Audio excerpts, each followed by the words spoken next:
Another example was when I received an email from somebody that I care very, very deeply about. And the email was, of course, in a context of greater contention and disruption in the relationship.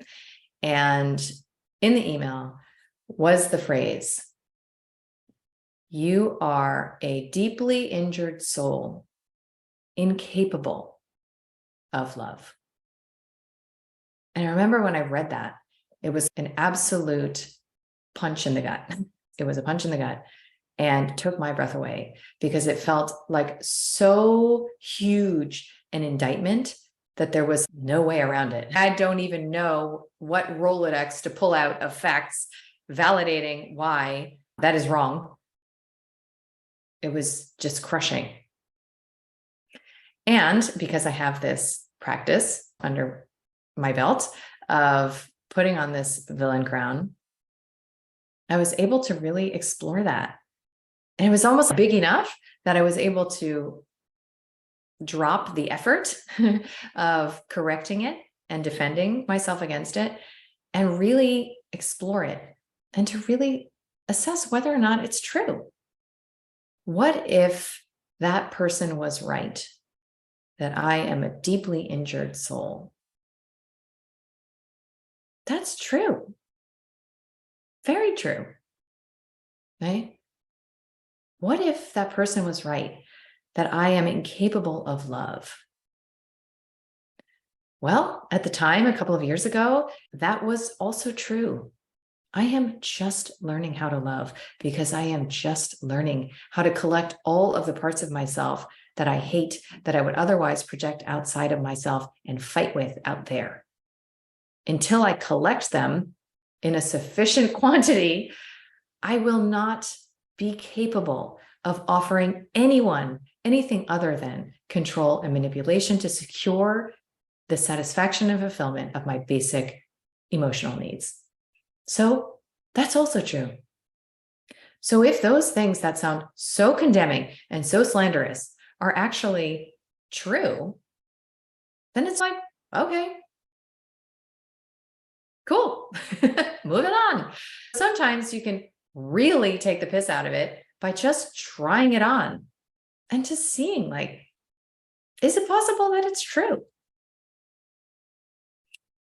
But sometimes there's something that somebody is saying that is like, ooh, it's just too tender. It's too horrible to imagine.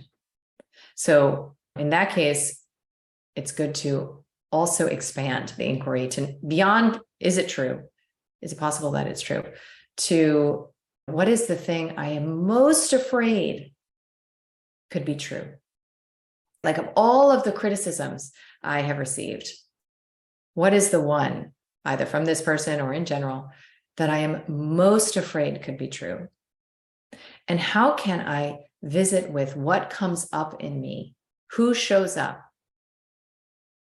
If I sit in the mindscape and explore the associated feelings of that dread reality being true. Usually this is going to take the form of something that you have coupled with existential annihilation. Like, what is it that you imagine there's no recovery from? If you were to do or be this thing, you would be branded for life, that you are selfish, attention seeking, you're a bad person.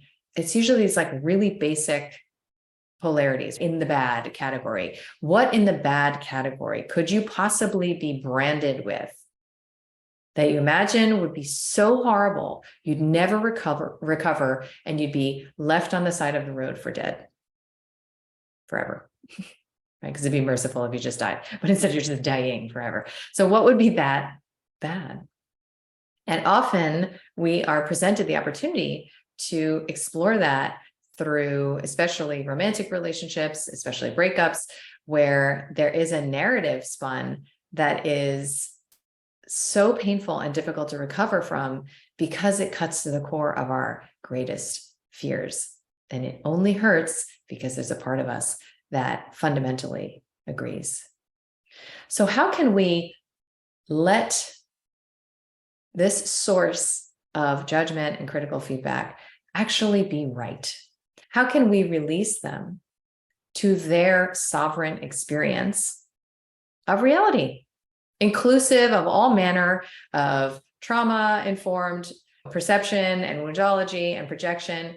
That's their experience. That is their business. We are playing a role.